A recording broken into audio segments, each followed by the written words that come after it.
며칠 전 초등학교 2학년인 저희 집 4번이 대뜸 그러는 겁니다. 아빠는 설교할 때 무서워요.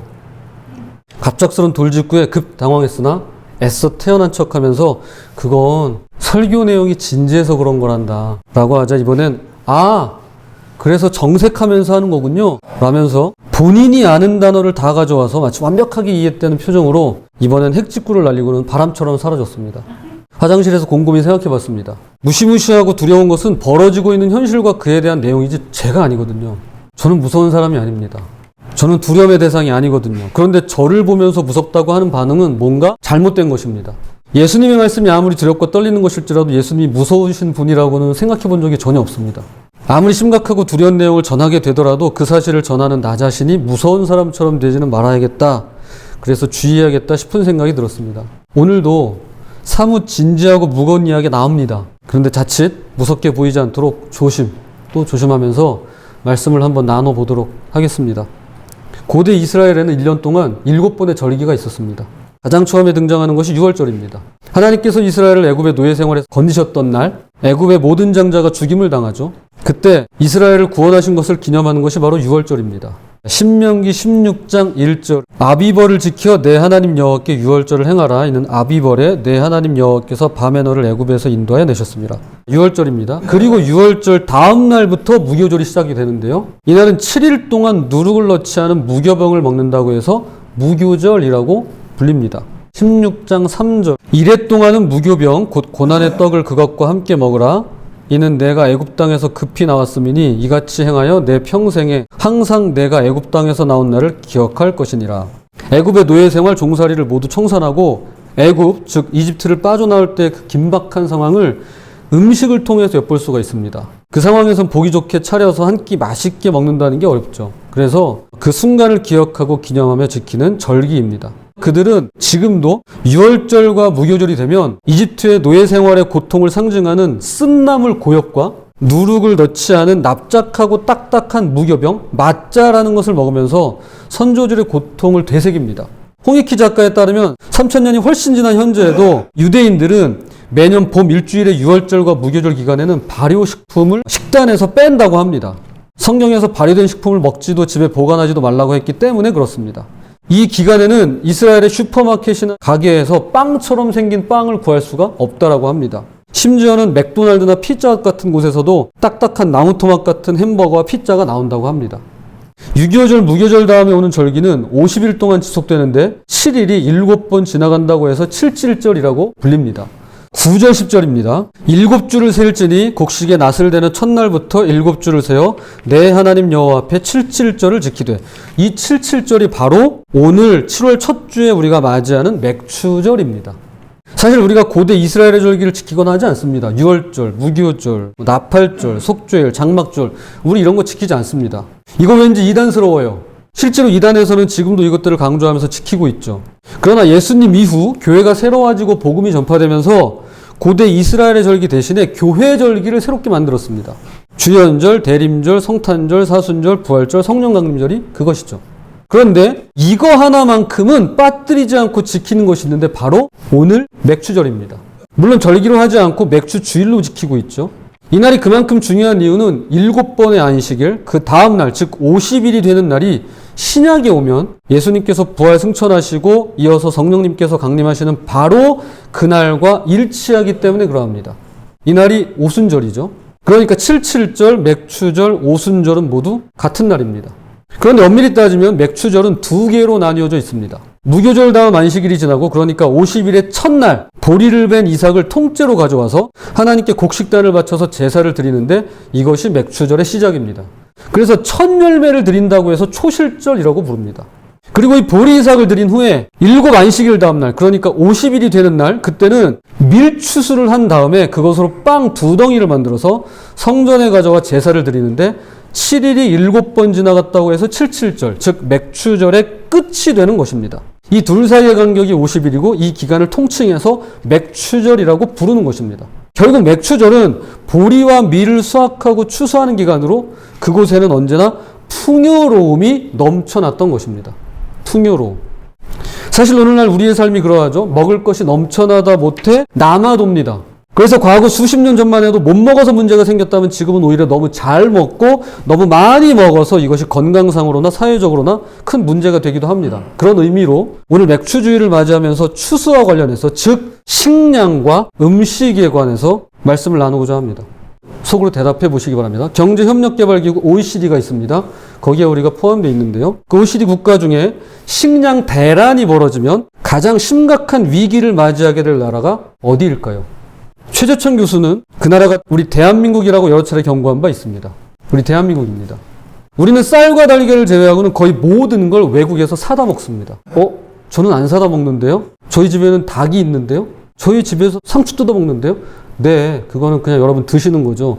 공장에서 원재료를 수입해다가 가공하는 것들은요, 다 수입산입니다. 식량의 해외 의존도가 가장 열악한 나라이기 때문에 만일 식량 대란이 벌어지면 속수무책인 국가가 바로 대한민국입니다. 우리는 현재 반도체를 제일 잘 만드는 국가입니다. 그래서 이렇게 생각할 수 있습니다. 그럼 반도체 팔아서 식량 사면 되겠네 라고 말이죠. 그런데 문제는 안 판다는 거죠. 우리도 먹을 게 없어서 팔 수가 없어요 라고 하면 방법이 없습니다. 지난 6월 6일자 신문의 헤드라인입니다. 식량 쇄국 확산, 26개국이 원자재 및 식량 수출 제한. 쇄국이 무슨 말인지 아시죠? 나라의 빗장을 걸어 잠그는 것을 말합니다. 인도는 밀 수출 금지, 연간 설탕 수출 1천만 톤으로 제한, 말레이시아는 월 360만 마리의 닭고기 수출 제한, 인도네시아는 팜유 수출 제한, 후 최근 재개, 터키는 소고기, 양고기, 식용유 등의 수출 제한, 이란은 감자, 토마토, 양파, 가지의 수출 금지 등등 쇄국 정책을 펼치고 있습니다. 현재 식량 자급률이 높은 국가들이 자국의 이익을 위해서 곡물, 축산품과 비료, 원자재 등의 교육을 차단하는 이른바 식량 보호주의 기조로 돌아섰습니다. 우리 먹을 식량은 우리가 지킨다라고 하는 이른바 식량 안보입니다. 특히 우리나라는 주요 식량인 소맥, 옥수수, 대두유, 팜유, 여러분 이거 안 들어가는 데 없습니다. 요것들에 대한 국내 자급률이 거의 없다시피 한 0에서 1%에 불과합니다. 거의 100% 다 외국에서 사다 먹는다고 생각하시면 맞습니다. 그래서 직격탄을 맞고 있습니다. 그렇게 국내 비료는 80%, 곡물은 45%, 유지는 30% 가격이 상승했습니다. 또한 주요 밀 생산국인 러시아와 우크라이나가 지금 전쟁 가운데 있기 때문에 파종과 수확기를 놓쳤으며 세계적인 이상기후 현상으로 미국 경우는 예년에 비해서 4분의 3도 안 된다고 합니다. 여러분 기름값 올랐습니다. 그런데 이제 시작입니다. 여러분 기름값 오르면 다 오릅니다. 모든 사람의 구조가 기본이 기름이기 때문에 그럽니다. 기름이 오르면 다 오르게 돼 있고요. 현재 식량난은 그 어느 때보다도 심각합니다. 10년 전 우리에게 빵을 달라라고 외치던 아랍의 봄이 있었습니다. 그런데 이제는 전 세계로 확산되어 가고 있습니다. 우리 대한민국 역시 위태롭게 서 있습니다. 유엔 식량기구는 아프리카를 시작으로 해서 올 연말까지 전 세계 50여 개국의 19억 명이 기아에 처할 수 있다고 전망했습니다. 전 세계 인구가 약 78억이 안 됩니다. 그러니까 즉 4분의 1이 먹을 수가 없게 되는 일이 발생한다는 예상을 하고 있습니다.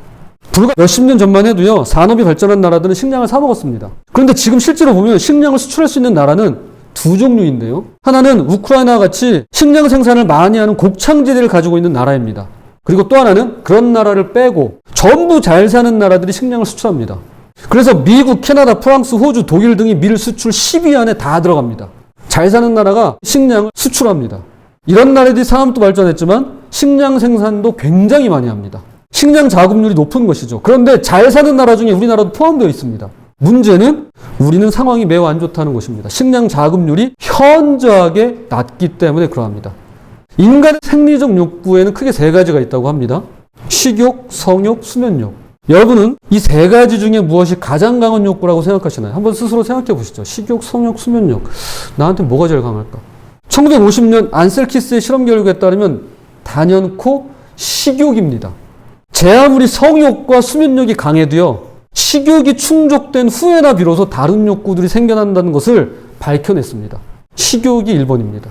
먹는 게 채워지지 않으면 아무것도 생기지 않습니다.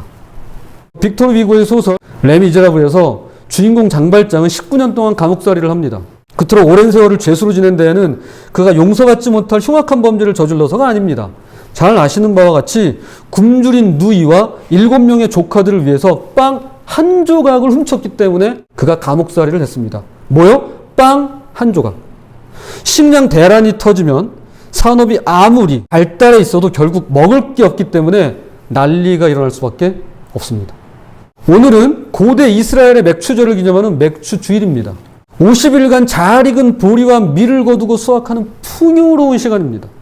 그러나 지금 우리는 어떤가요? 마트에만 가도 먹을 게 넘쳐나고 있지만 현재 우리의 상황을 들춰보면 그렇게 낙관적이지 못합니다. 일반 서민들의 삶은 오히려 암울합니다. 정말 내 월급 빼고 모든 게 다 올랐습니다. 얼마 전 기후위기에 관한 심각성을 접하고 난 이후에 어떻게 해도 나아질 것 같은 생각이 들지 않더라고요. 내가 해야 될 몫은 해야 되겠지만 여전히 나는 부족하고 시간이 흐를수록 사람은 더 편한 것만 찾고 자기중심적이다 보니 환경은 다 악화될 것이 불보듯 뻔한 일이죠. 게다가 현재 식량 위기가 찾아왔습니다. 이것은 잠깐의 위기가 아니라 내년은 더 심각해질 거라고 전문가들은 이미 예측하고 있습니다. 그렇죠. 식량이라는 게 그런 거잖아요. 지금 당장보다 그 다음이 더 어려운 거잖아요. 기쁨으로 거두어야 하지만 나가는 것이 더 많은 것이 오늘 우리의 슬픈 현실입니다. 그래서요, 그 좋아하던 찬양도 어느새 잘 듣지를 않게 되었고요. 제 입에서조차 흘러나오지 않는다는 사실을 깨닫고는 깜짝 놀란 적도 있었습니다. 이런 현실에서 살아가고 앞으로 자녀들이 살아갈 생각을 하니까 제가 막막함마저 느껴지더라고요. 무슨 회의주의의 비관론자라도 된 것 같은데 맞습니다. 한편으로는 그런 생각에 파묻혀 지난 한 주를 보내야만 했습니다. 그럼 어떻게 해야 될까요? 우린 어떻게 하면 좋을까요? 어떻게 해야 되죠?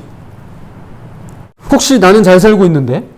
기후위기, 식량위기 그런 거 없는데? 우리 집은 한여름에 시원하고 장마에 비 한 방울 안 새고 우리 집 냉장고에 먹을 게 넘쳐나는데? 하시면서 이런 문제 따위 같은 거 없으시다면 정말 다행입니다. 예, 복 받은 거예요.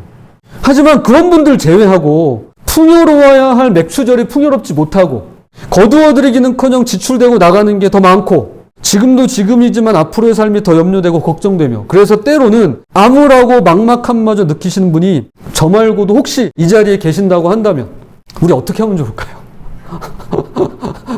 제가 무서운 표정을 짓지 않으려고 애쓰고 있긴 한데 제가 이제 웃는 게 아닙니다. 어떻게 하면 좋죠? 막막합니다, 정말. 저는 이 질문을 붙들고 지난 한 주를 살았더랬습니다. 그리고 먼저 저부터 살리시기 위해서 주신 말씀이 바로 오늘 본문이라는 확신이 듭니다. 다른 어떤 여타 분야에 관해서는 전문가들의 의견에 여러분들이 귀를 기울이시면 좋을 것 같습니다. 다만 저는 목사로서 그 어느 때보다도 암울한 맥추절을 보내면서 하나님께서 주신 그분의 말씀을 두 가지로 함께 나누고자 합니다. 오늘 본문 신명기 16장 10절입니다. 내 하나님 여호와 앞에 77절을 지키되 내 하나님 여호와께서 내게 복을 주시는 대로 내 힘을 헤아려 자원하는 예물을 드리고 77절, 오순절, 초실절, 그리고 맥추절 다 같은 말인데요. 자, 요 맥추절을 지키는 데 있어서 자원하는 예물을 드리라고 말씀합니다. 교회에서 헌금은 참 조심스러운 이야기입니다. 말끝마다 헌금해서도 안 되겠지만 전혀 언급을 금해서도 안 되는 것이 헌금에 관한 것입니다. 오늘 본문은 맥추절에 헌금을 하라고 말씀합니다. 그런데 그냥 헌금이 아니라 뭐죠? 자원해서 드리라고 말씀합니다. 자원한다는 말은 그 결정권이 누구에게 있는 건가요? 나에게 있는 것입니다. 그러므로 여러분, 이 점에 있어서 안심하시기 바랍니다. 여러분이 안심하셨으면 좋겠습니다. 결정은 여러분이 하시는 겁니다. 너무 다행이죠. 너무 다행 아닌가요? 하나님께서 결정권을 그 누구에게 따로 맡기신 게 아닙니다. 목사에게 맡기신 바 없습니다. 오로지 여러분 각자에게 맡기셨습니다. 그래서 여러분이 결정을 내리시면 됩니다. 해도 되고 안 해도 되는 것입니다. 그게 자원하는 예물이에요. 그런데 결정을 내릴 때는 그날의 날씨나 기분 따라서 하는 게 아니죠. 성경은 내 하나님 여호와께서 내게 복을 주신 대로 내 힘을 헤아려 라고 말씀합니다. 한마디로 감사한 것을 떠올려 알맞게 결정하라고 제안하는 것입니다. 저는 여기서 맥추절의 정신이 감사일 수밖에 없는 이유를 발견하게 됩니다. 감사는 언제 나올까요? 내가 하나님께 복을 받았다고 생각할 때 감사가 나오는 것입니다. 여러분, 아무 때나 나오지 않습니다. 감사는. 말도 안 되는 것 같지만 내가 감사가 나온다는 것은 그것이 하나님께 받은 복이라는 생각을 하기 때문에 그러합니다. 그러므로 오늘 맥추주일에 저와 여러분이 회복해야 할 것은 자원하는 예물에 앞서서 그 전에 하나님께서 내게 주신 복을 헤아리는 바로 그 감사를 회복하는 것입니다. 여러분, 감사를 회복하시기 바랍니다. 주님께서 저에게 주신 이 어려운 시기를, 이 암울한 시기를 극복할 수 있는 방법론 중에 하나가 감사입니다. 그래서 맥추주일을 맥추 감사의 주일이라고 하는 거 아닐까요? 독일의 신학자 디트리 본 회퍼 이야기를 잠시 드리겠습니다. 그는 히틀러 암살 음모 혐의로 1943년에 체포되었습니다. 그리고 1945년 4월 9일, 2년 뒤에 39세의 나이로 교수대에서 처형되었습니다. 그와 함께 마지막 몇 주간을 지낸 한 영국군 장교는 이렇게 증언합니다. 본회포 목사는 언제나 살아있다는 단순한 사실 때문에 깊이 감사하는 분위기를 일으켰습니다. 그는 자기가 살아있다는 것만으로도 늘 감사했고 죽음의 날이 다가오는 것을 내다보면서도 가장 작은 일뿐 아니라 삶 그 자체에 대하여 감사할 줄 아는 그런 마음의 소유자였습니다. 가장 작은 일뿐 아니라 삶 그 자체에 대하여 감사할 줄 아는 것이야말로 맥주 감사주의를 보내는 저와 여러분의 마음가짐인 것입니다. 감사. 첫째로 감사입니다. 감사를 회복하시기 바랍니다. 자, 이어서 맥주주일에 주님이 회복시키는 것이 있는데요. 둘째는 즐거움입니다. 즐거움. 11절을 보겠습니다.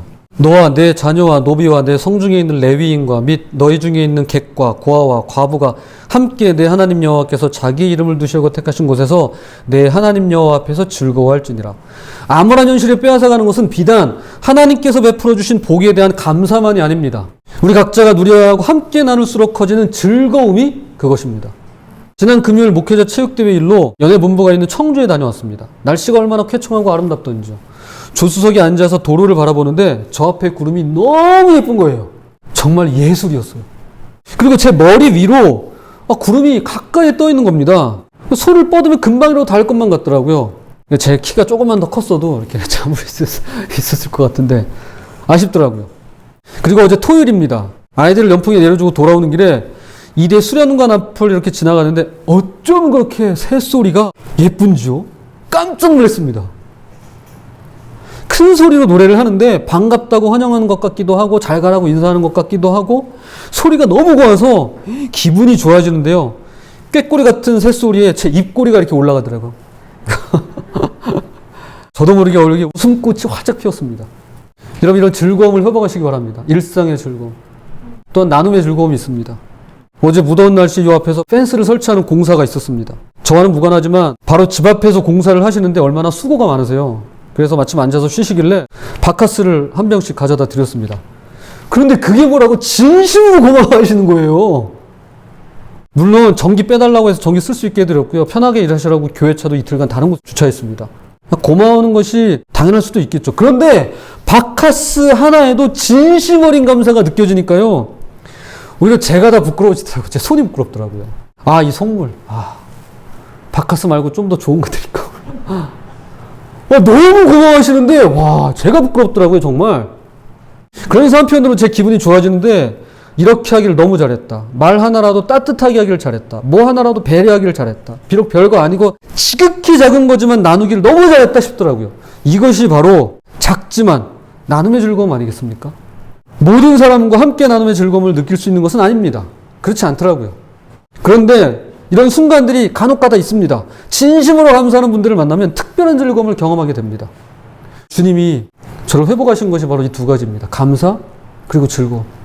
제가 큰 것 때문에 감사하지도 않았고요. 대단한 것 때문에 즐겁지도 않았습니다. 그런데 이것이 저를 살리더라고요. 자, 이제 말씀의 결론 맺겠습니다. 온 지구가 기후위기와 전쟁에 신음하고 있습니다. 전 세계가 식량 대란에 직면했습니다.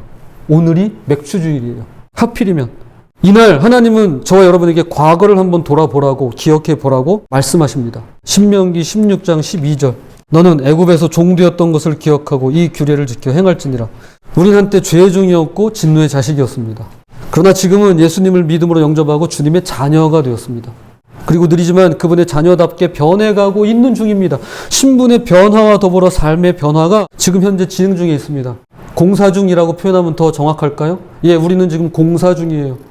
이것만으로도 기적 아닌가요? 이것만으로도 내 삶이 얼마나 행복한가요?